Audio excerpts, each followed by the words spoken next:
মা, আমি না একটা ছেলেকে খুব পছন্দ করি, বিয়ে করতে চাই। তাই? তা ছেলে কি করে? মা, ছেলে সরকারি চাকরি করে। কি? সরকারি চাকরি? না, ওদের আগে ফ্যামিলি বিজনেসও আছে।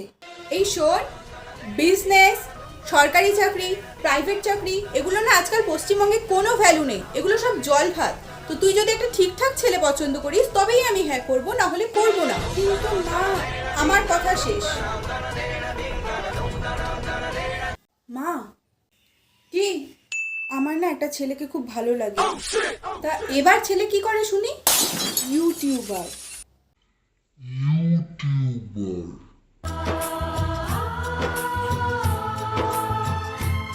এতদিনে তুই একটা ঠিকঠাক সিদ্ধান্ত নিলি। তা জামাই কোথায়? ওর মা বাবার সাথে একটু আলাপ করা।